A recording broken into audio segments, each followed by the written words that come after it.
YouTube, what is good? Welcome back to another video on the channel, man. Today we are going to be taking a trip down memory lane. You know, I was thinking with the fact that Madden 26 is basically right around the corner. We've got about 2 months till it comes out, and we're starting to get some news about it. It made me want to think and reminisce on Madden 25 and just go over some of my favorite cards throughout this year. So in this video today, we're going to be going over my top 10 most memorable cards. Now, they may not necessarily be the best, but these are the cards that I have the most fond memories of, that I had a ton of fun using, that I just had a bunch of success with. So what I want you guys to do down in the comment section below is drop your most memorable cards. It can be any card that you want it to be, no matter what it was. If you just dominated with the card, let me know that down in the comment section. And of course, before we get into anything else, make sure you guys hit that like button and subscribe, as we're on the road to 4,000 subscribers. And let's go ahead and get into my top 10. So starting things off, and realistically, it's not even necessarily a top 10. Like, this is just 10 cards that I just thought of that, you know, were my favorite cards to use throughout the year. Now, most of these cards are going to be on offense. I'm not going to lie. I feel like a lot of the defensive cards this year just weren't that memorable. There's a few on here. I think I have about 2 on here that are going to be really good. But starting things off, we're going to be starting off with Mr. Hines Ward right here, man. 85 Hines Ward. This card literally came out day one. He was the best card in the game at that time, and that was because the quick spin was super overpowered. It was kind of like how it was in college football, and he got all 32 theme teams, so you could literally make this card 87 speed day one if you wanted to, that is. I don't think we could make him actually up to 85 on day one, but you get the point that I'm trying to say is very early on, this card was very good, and the spin move at that time was really overpowered. And I'm telling you, this card was absolutely amazing. You just had to be there to truly understand it. Now, similarly, we had a Chris Johnson CJ2K. I don't know why they didn't call him CJ2K, they just called him CJ, but his AKA, especially the LTD version. This is the LTD version. This card was unstoppable, man. I'm telling you, if this card got into open field, you did like a spin move or two, it was a touchdown almost every time he touched the ball, man. This card was absolutely insane.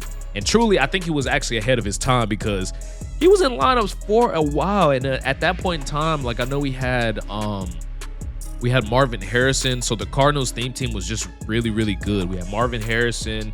I believe there was it Night Train Lane, and there was the Cardinals theme team was absolutely amazing. You pair that with Hines Ward, with the Marvin Harrison that was out at the time, and just some of the other Cardinals that were out at the time, this card was unstoppable. This card on the list I've got is Brian Thomas Jr. Team of the Week, man. I don't know what it was about this card. He was literally just unstoppable at the time. I know I keep saying that, but bro, this card was unguardable. I'm telling you, 6'3", 91 speed at that point in the year was absolutely insane. And that was when we had the Team of the Week boost, which I think got what, +2 speed on top of, if you were running a Jaguars theme team, you could have got him to like 94 speed. Card was just truly insane, man. And one of my most memorable wide receivers, if it wasn't for another card here later in this video. Now, the next card that we're going to be talking about is MCS Isaiah Simmons. Now, this was a very, like, I guess, niche card, if anything. Like, you had to watch MCS. You had to have gotten this card. That was the only way you could get it.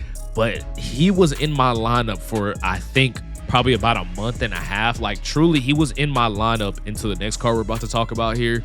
But he was in, or not the next card, but a few cards later, we'll talk about it. But this card was in my lineup for so long, up until the Zero Chill promo, and that kind of leads me into my next point again later in the video after this next card that we're going to be talking about. But 6'4", 90 speed, 92 change of direction. This was absolutely crazy for the time. He was getting every pick that was coming over the middle of the field, man. This card was absolutely amazing, and he was super good. Moving on to the next card we've got Andrew Luck, the captain. This card right here, man, I believe he was my quarterback on the very first time I got a gauntlet run complete where I went 10-0. And he was the main reason for this, man. This card was really good. And even his non-LTD, I was running the non-LTD. I just showing the LTD card art. This card was absolutely insane, because I remember he had a good stack to where he could get he had the AKA X factors you could put on the gift wrapped, and then he also had I forget what it was specifically, but I think it was Gunslinger. I think Gunslinger was really like made a big difference. And then you could put on one of the AKA ones as well. And it was just a really, I do mean really, really good card at the time, man. So probably my most memorable quarterback, if I'm being honest, out of this entire year. Might be crazy to say, but I think it's just the memory attached to it with me getting the gauntlet done with him at the helm.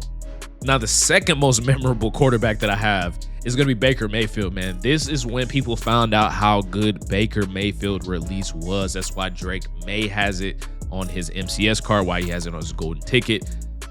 This card's release was absolutely amazing. I understand, like, his stats was still good, but the reason why people are going to remember this card is because how good and how lethal his release really was. This is when we started getting a lot more abilities on our quarterback to where we could get hot route master, we could get gift wrapped, you know, gunslinger, master tack, things like that. It just started to make the game a lot more fun. And I think especially at this point of the year, this might have been peak Madden 25 when Zero Chill came out. Now, moving on back over to user cards. This is probably my favorite user of all this year. Not of all time. I know y'all probably thought I was about to say of all time. Of all of this year, man. 6'6", 93 speed, 96 change of direction. At this time, I was running a Buccaneers theme team, and then you also had the +2 speed from the Zero Chill cards. I think it was a Montez Sweat and somebody else. Card had like 95, 96 speed or something like that. I think I had him boosted all the way up to 99 change of direction. Man, this card was so good.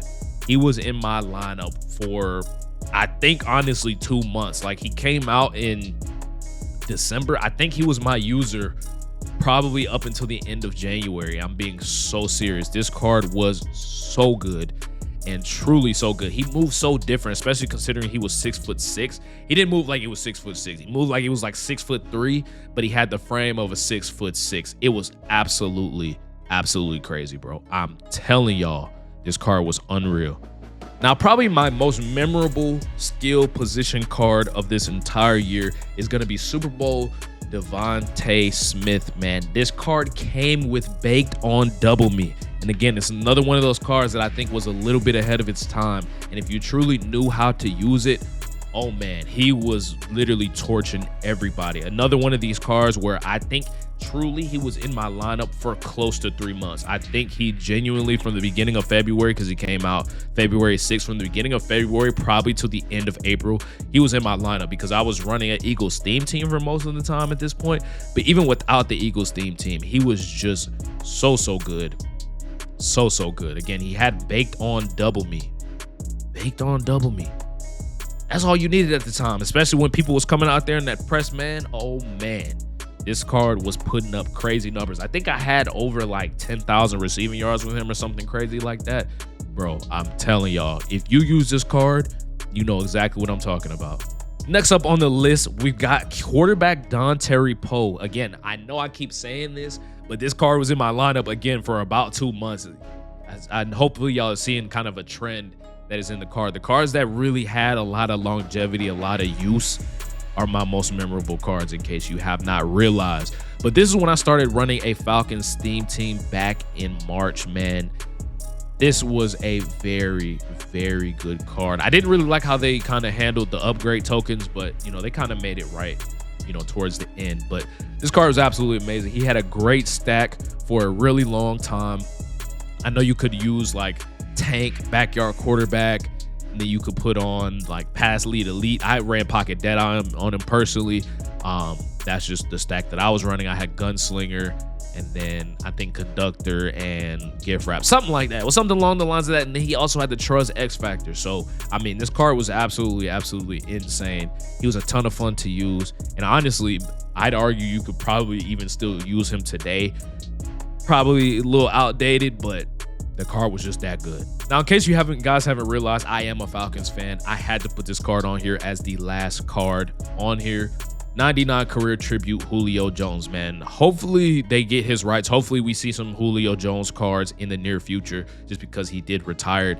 I don't know if they're gonna have him, if in future Maddens, but if this is his last card for a while, he went out with an absolute bang, man. This card, again, I keep telling y'all, card's been in my lineup literally since he's came out, and it is now June 11th, and he still can stay in my lineup and play, because again, I am running a Falcons theme team. Falcons homer, you feel what I'm saying? But he's still 761K. There's a reason why. His card's just absolutely amazing. Probably the only thing he's missing at this stage is the fact that he doesn't get Truz. But regardless, this card is so good. He's staying in my lineup. He might stay in my lineup for the rest of the year. I'm telling y'all, man, what a great Julio Jones card. What a great way to go out with him, if this is truly one of his last cards that we do see in Madden for a little bit.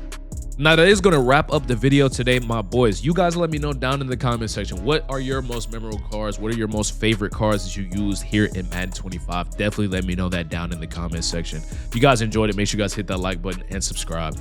We'll see y'all boys in the next video. Peace.